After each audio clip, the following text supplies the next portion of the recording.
the fibers of the spindle start disappearing and the nuclear membrane and nucleolus start reappearing. So two daughter nuclei form. This completes the process of karyokinesis.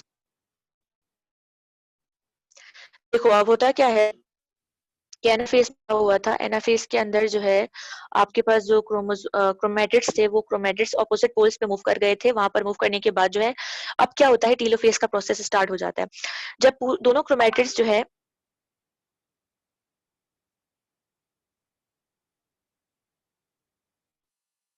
दोनों chromatids जब opposite पोल पे जहाँ पहुंच जाते हैं तो क्या होगा, टीलोफेज का प्रोसेस स्टार्ट होगा। इसमें क्या होता है कि सबसे पहला काम ये होता है, जैसे इस वाली स्लाइड में अंडरलाइन हुआ है वैसे आप लोग भी कर लो, कि स्पिंडल जो है वो डिसअपियर होना शुरू हो जाता है। जितने भी स्पिंडल फाइबर बने थे, क्योंकि अब हमें जरूरत नहीं है ना स्पिंडल, हमने क्यों क्यों जरूरत थी हमें स्पिंडल की, इसलिए जरूरत थी because we had to move the chromosomes to their और chromatids to their respective poles, और हमने पूरा अरेंज करवाना था। अब हमारा सारा काम हो गया, so we do not need spindle any more. So we have to make sure कि स्पिंडल फाइबर जो पूरा apparatus है वो डिसअपियर हो जाए।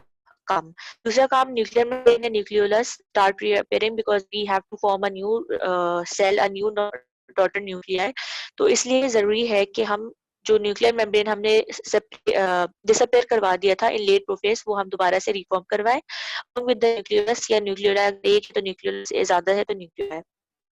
ठीक है, sparing so two daughter nuclear form होगा कि ये जितने भी क्रोमेटिड मूव किए थे वो अराउंड न्यूक्लियर मेम्ब्रेन आ जाएगी, न्यूक्लियोलस आ जाएगा, स्पिंडल फाइबर डिसअपियर हो जाएंगे, और क्या होगा, टू डॉटर न्यूक्लियर आपके पास इस तरह से मौजूद होंगे at the end of this stage and this karyokinesis.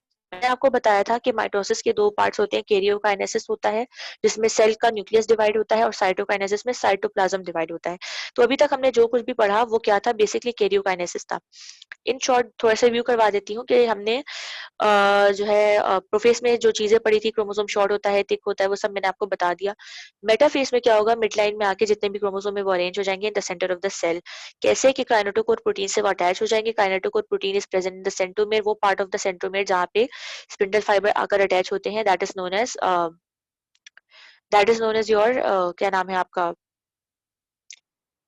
Kinetochore. ठीक।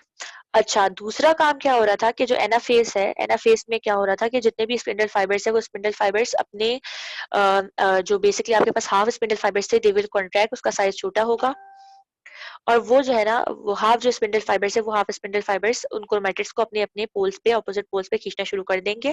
तो बेसिकली इन शॉर्ट, मेटाफेज में the chromosomes were being arranged in the centre of the cell. Anaphase में क्या हो रहा है, the contraction of spindle fibre. इसको black से लिखना, जो स्लाइड में भी अंडरलाइन किया हुआ है कि इसमें बेसिकली कॉन्ट्रैक्शन हो रही होती है फाइबर्स की। टीलोफेज में क्या होगा भाई, जो आपने शुरू में चीजें खत्म करवाई थी वो रीअपेयर होना शुरू हो जाएंगी। क्या क्या, न्यूक्लियर मेम्ब्रेन रीअपेयर होना शुरू हो जाएगा, न्यूक्लियोलस आ जाएगा। एक चीज जो डिसअपेयर होगी that is spindle fibre, because you do not need it any more, तो स्पिंडल फाइबर डिसअपेयर होगा। ठीक। Now coming on towards cytokinesis, skip this box please. Cytokinesis में क्या होगा, कैरियोकाइनेसिस हो गया, सेल का न्यूक्लियस डिवाइड हो गया। Now moving on towards cytoplasm. Animal और प्लांट सेल दोनों में डिफरेंट तरीके होते हैं इसके। एनिमल सेल में क्या होगा, कंस्ट्रिक्शन और depression appears in the cytoplasm from outside. ठीक है, अब होगा क्या कि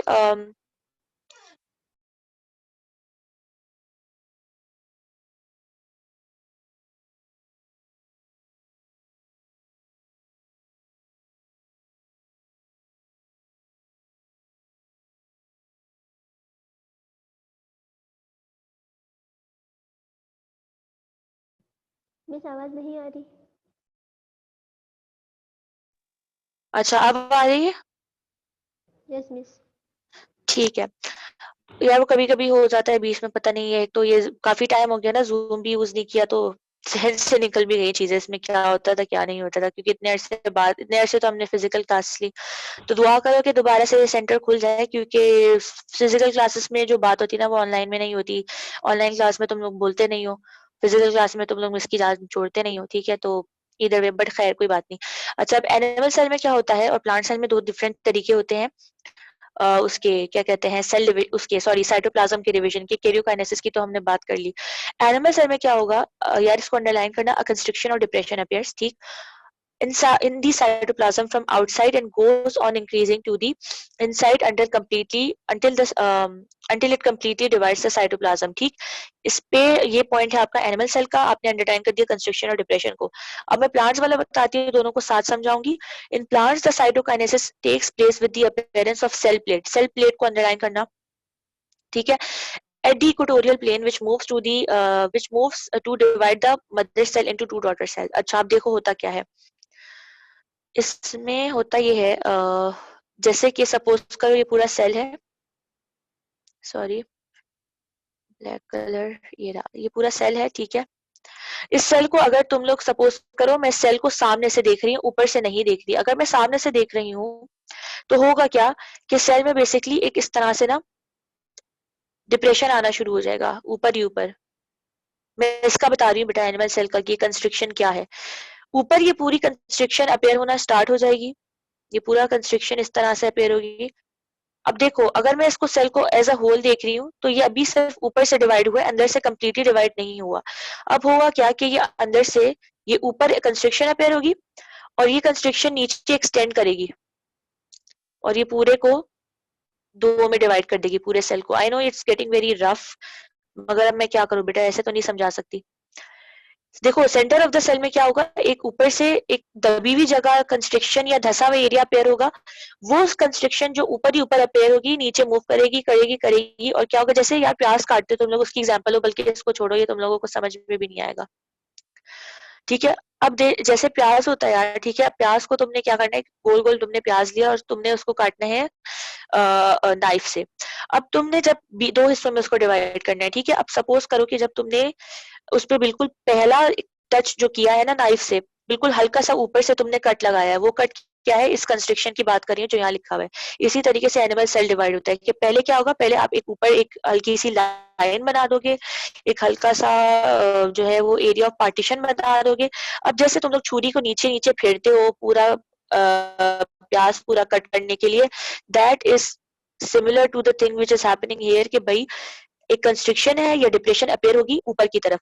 अब ये ऊपर से from the outside it goes on increasing towards the inner side. जैसे छुरी है ना, प्याज को काट रहे हो, पहले आपने ऊपर हल्का सा कट लगाया, फिर क्या किया, उसको आपने नीचे की तरफ मूव किया ताकि पूरा प्याज जो है वो दो हिस्सों में कट जाए. ठीक है, तो इसी तरीके से ये होता है कि ऊपर एक छोटा सा डिप्रेशन अपेयर होगा, वो डिप्रेशन उसी छुरी की तरह उसी नाइफ की तरह करेगा करेगा करेगा और पूरे सेल को दो पार्ट्स में डिवाइड कर देगा. प्लांट्स में क्या होता है, प्लांट्स में इतना सब नहीं होता. प्लांट्स में जो दो सेल बने हैं उन सेल के बीच में अगर आपके पास तो उसमें देखा ऐसा लग रहा है कि जैसे सिलाई की हुई है, कुछ सिया हुआ है, वैसे सेल प्लेट एक अपेयर होती है. ये सेल प्लेट क्या करती है, simple centre of the cell में अपेयर होती है और सेंटर ऑफ द सेल में अपेयर होकर ये सिंपली दो सेल्स को है ना डिवाइड कर देती है. इसमें ऐसा नहीं होता पूरी कंस्ट्रक्शन अपेयर हो, इस तरह से कंस्ट्रक्शन एनिमल सेल में अपेयर होगी. ये सवाल अगर पूछते हैं साइटोकाइनेसिस कैसा होता है तो ये याद रखना कि एनिमल सेल में वही प्याज वाली बात से याद रखो कि ऊपर आप पहले हल्का सा कट लगाओगे, कंस्ट्रक्शन और डिप्रेशन विल अपेयर. ये डिप्रेशन या कंस्ट्रक्शन नीचे की तरफ मूव करेगी, जैसे आप प्याज को काटते हो पूरी छुरी नीचे मूव करते हो, उस तरीके से सेल का साइटोप्लाज्म डिवाइड करेगा. प्लांट्स में क्या होगा भाई, प्लांट्स में सेल प्लेट अपेयर होगी.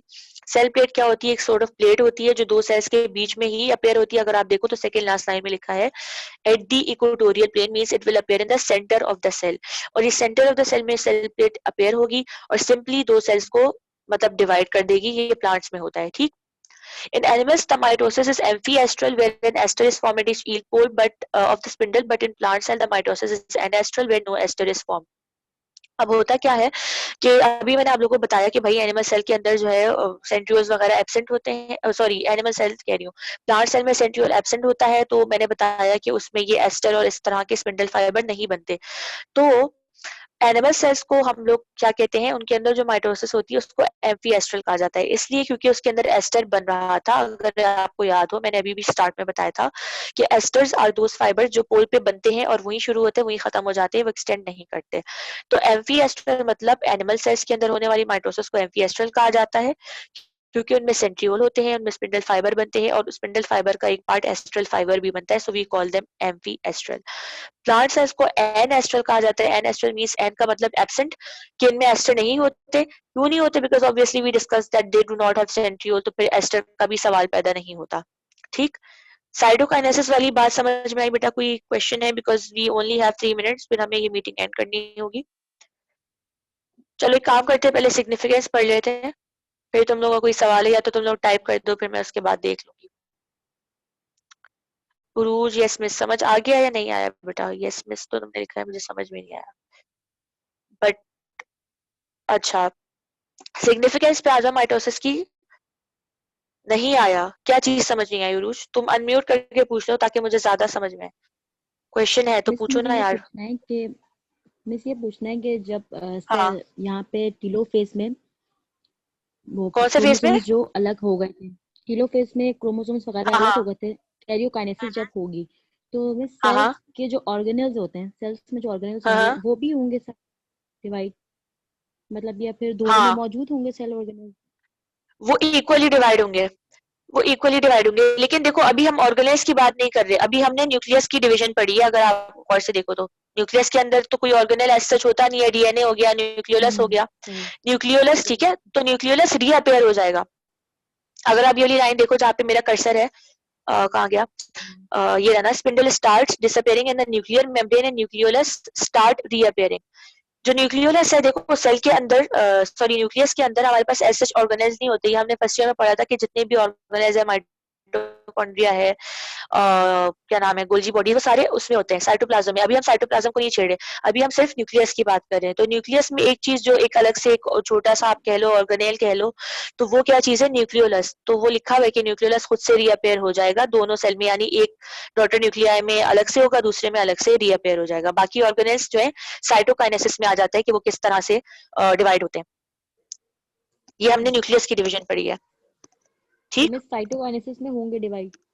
हाँ, साइटोकाइनेसिस में इक्वली डिवाइड हो जाएंगे वो, और डिवाइड होंगे ऑब्वियसली। माइटोसिस में हर चीज डिवाइड हो रही होती है। साइटोकाइनेसिस में तुम लोग को इतने डिटेल में बताया हुआ नहीं है कि बाकी ऑर्गेनेल्स कैसे डिवाइड करेंगे, लेकिन बाकी ऑर्गेनेल्स भी करते हैं। इसमें सिर्फ ये बताया हुआ है कि सेल्स कैसे डिवाइड कर रहे हैं, कंस्ट्रक्शन, लेकिन हाँ होते हैं, ठीक है। बाकी किसी ठीक और है। को कोई सवाल है यार? 1 मिनट है हमारे पास, लेस देन 1 मिनट। चलो सिग्निफिकेंस हमारी नहीं हो पाएगी आज की क्लास में, बस इसको यहाँ तक रखते हैं। कल वाली, अगर कल क्लास होती है, आई एस है तुम लोग की क्लास, तो कल हम सिग्निफिकेंस पढ़ेंगे और फिर हम मियोसिस स्टार्ट करेंगे। क्योंकि तुम लोगों के पास ये कैंसर और ये सब चीजें नहीं है जो कि होनी चाहिए थी। तो हम लोग जो है मियोसिस स्टार्ट करेंगे कल क्लास में। आज इसको इतना ही रखते हैं। अगर कोई क्वेश्चन है तो बेटा नोट करके रखना, हम कल जो है ना क्लास में डिस्कस कर लेंगे, ठीक है।